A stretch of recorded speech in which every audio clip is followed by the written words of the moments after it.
Liton Das one day ও টি-20 মিলিয়ে মানে সাদা বলের ক্রিকেটে প্রায় 215টা ম্যাচ খেলেছেন। এতগুলো ম্যাচের মধ্যে মাত্র 8বার তিনি ব্যাট করেছেন 5-এর উপরে, 5 থেকে 8-এর মধ্যে। ওয়ানডেতে 4বার এবং টি-20তে 4বার। এছাড়া প্রত্যেকটা ইনিংসে 1, 2, 3 অথবা 4 নম্বরে ব্যাট করেছেন। 4 নম্বরে ব্যাট করাটাও খুব কম করেছেন, ওপেন, এবং 3 নম্বরে সবচেয়ে বেশি ব্যাট করেছেন। কিন্তু নতুন ভূমিকাতে দেখা যাবে এবার লিটনকে। লিটনের প্রতিভা নিয়ে কোনো সমস্যা নেই, কোনো ধরনের সন্দেহ নেই যে লিটন দাস কি করতে পারেন, সেটা আমি এর আগে অনেকবার বলেছি। এবং সবচেয়ে বড় বিষয় হচ্ছে তার টেস্ট ম্যাচ উইনিং নক অথবা অ্যাডিলেটে সেই টি-20 ইনিংস অথবা ওয়ানডেতে যখন খেলেছেন, এখন পর্যন্ত 29 তার গড়, তার সেঞ্চুরি রয়েছে 5টা। সেই দিক থেকে অবশ্যই লিটন দাস ওয়ানডেতেও ভালো করতে পারেন। কিন্তু এই যে 4-5-এর পর যখন ব্যাট করতে নামবেন, ভালো করতে পারবেন। ক্যারিয়ারের এত দীর্ঘ সময়ের মধ্যে মাত্র 8বার তিনি ব্যাট করেছেন 5-এর পরে, 5 থেকে 8-এর মধ্যে। দেখুন, ওয়ানডেতে অভিজ্ঞতা খারাপ নয়। লিটন দাস টেস্টে সবসময় 5, 6, 7-এ ব্যাট করেন, মানে এই সময়টাতে ব্যাট করতে পছন্দ করেন এবং রান আছে। গেল 1 থেকে 2 বছর আপনি দেখবেন প্রচুর রান করেছেন, ভালো করেছেন। বাংলাদেশের প্রেক্ষাপটে ম্যাচ উইনিং নকও তো আছেই, মানে পাকিস্তানের বিপক্ষে সেই ইনিংসও তো সবার মনে আছে। কিন্তু ওডিআই আসলেই কেন জানি লিটন দাস একেবারে খোলসবন্দি হয়ে যান, মানে সেখানে সবশেষ 8টা ইনিংসে ভালো করতে পারেননি। এখন তাকে নতুন ভূমিকায় বিসিবি দেখতে চায় এবং তার যেই পোটেনশিয়ালিটি আছে, তার যেই প্রতিভা আছে, সেটা যেন কাজে লাগাতে পারেন। সেজন্য হয়তো বা এটা একটা বড় সুযোগ হতে পারে লিটন দাসের জন্য।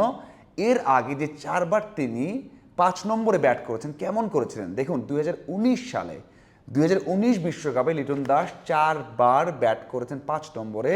একটা উইন্ডিজের এগেনস্টে 94 করেছিলেন অপরাজিত, এরপর করেছেন অস্ট্রেলিয়ার বিপক্ষে 20 রান, ভারতের বিপক্ষে 22 রান এবং পাকিস্তানের বিপক্ষে 32 রান। 4টা বড় দলের বিপক্ষে তিনি ব্যাট করেছেন 5 নম্বরে।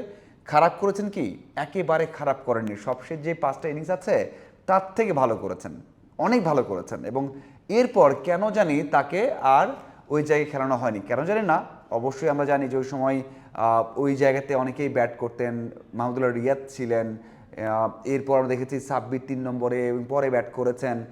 ওই জায়গাটা সেভাবে তাকে দেয়া যায়নি এবং উপরে দরকার ছিল, এই জন্য উপরে নিয়ে আসা হয়েছে। দীর্ঘ সময় তিনি উপরে ব্যাট করেছেন, ওপেন 3 নম্বরে বা 2 নম্বরে ব্যাট করেছেন। কিন্তু 4টা ইনিংস 19 সালে খারাপ করেননি, বিশ্বকাপের মঞ্চে ভালো করেছেন। তো ওটা হতে পারে লিটনের বড় একটা সাহস এবং অনুপ্রেরণা যে তিনি ওই সময় ব্যাট করেছেন। কিন্তু একটা সমস্যা আছে, সেটা হচ্ছে লিটন দাস গেল কয়েক বছর কখনোই এই জায়গাতে ব্যাট করেননি। দেখুন, ভালো দিকগুলোর মধ্যে একটা বলতে হয়, সেটা হচ্ছে টেস্ট ক্রিকেট এখন এমনটা হয়েছে, টি-20 একদম আলাদা হয়ে গেছে। ওডিআইটাও টেস্টের মতো ধরা হয় যে বাংলাদেশের প্রেক্ষাপটে একদম টিকে থাকতে হবে, রান করতে হবে এবং বিভিন্ন মেজাজে খেলতে হবে। প্রথম 15 ওভার, পরের 15 ওভার, শেষ 15 ওভার। সেই দিক থেকে টেস্টে যেহেতু 5, 6, 7 নম্বরে ব্যাট করে অভ্যস্ত লিটন, সেটা একটা কাজ দিতে পারে, তার অনেক কাজ দিতে পারে এবং ওই যে 19 বিশ্বকাপটা কাজে দিতে পারে। তবে একটা সমস্যা হচ্ছে যে লিটন দাস সাম্প্রতিক সময়ে এই জায়গাতে ব্যাট করেননি। পুরনো বলে কীভাবে ব্যাট করতে হয়, কীভাবে সিঙ্গেল করতে হয়, কীভাবে টিকে থেকে স্লাইড করতে হয়, সেটা কিন্তু করেননি। সবশেষ যেই বিসিএলটা হয়েছে সেখানেও কিন্তু 3 নম্বর ব্যাট করেছেন। যদি পরিকল্পনা এমন থাকতো বোর্ডের যে লিটন দাসকে 5-6-এ খেলানো হবে, যেখানে সোহান, জাকের, শামীম ব্যাট করেছেন, তাহলে কেন বিসিএলে তাকে 3 নম্বর ব্যাট করাতে হবে? কেন তাকে সেখানেই 5 বা 6 নম্বর ব্যাট করানো হলো না আফিফের সাথে? পারতেন না? অবশ্যই পারতেন। আমরা এর আগে অনেক কাউকে দেখেছি যে ওপেন করাতে হবে। মিরাজ ওপেন করেছেন বিপিএলে, মিরাজ ওপেন করেছেন ডোমেস্টিকে, বা বিভিন্ন জায়গায় ব্যাট করেছেন। অনেককে নিয়ে এভাবে তৈরি করা হয়েছে। কিন্তু লিটন দাসকে কি আগে বলা হয়নি? নির্বাচনে কি আগে বলেননি? মনে হয় না বলেন, মনে হয়েছে যে আসলে বলেননি। শেষ মুহূর্তে যখন দেখেছেন যে সোহান অথবা জাকের অথবা শামীমের পারফরমেন্স ভালো হচ্ছে না, এই জন্য লিটন দাসের কথা চিন্তা করা হয়েছে তার প্রতিভার কারণে, তার ইন্টারন্যাশনালে ভালো যেই রেকর্ড আছে সেই কারণে। আমার মনে হয় এটা একটু ব্যাকফায়ার করতে পারে, কারণ লং টাইম সাদা বলে কখনোই এই পজিশনে খেলেননি। তাকে তো ওই মেজাজ বুঝতে হবে, উইকেট বুঝতে হবে, ওই সময় স্পিন বেশি খেলতে হবে, এক্সিলারেট করতে হবে। সেই মেজাজ কিন্তু লিটনে দেখা যায়নি। টেস্টেও খেলেন, যখন রান তাড়া করতে হবে টেল এন্ডার দিয়ে দ্রুত রান তুলেছেন। অথবা টি-20-তে দ্রুতান্ত তোলার চেষ্টা করেছেন, ওই মেজাজে খেলেননি এবং ওই বলে খেলেননি, পুরোনো বলে বিভিন্ন ভেরিয়েশন তিনি খেলেননি।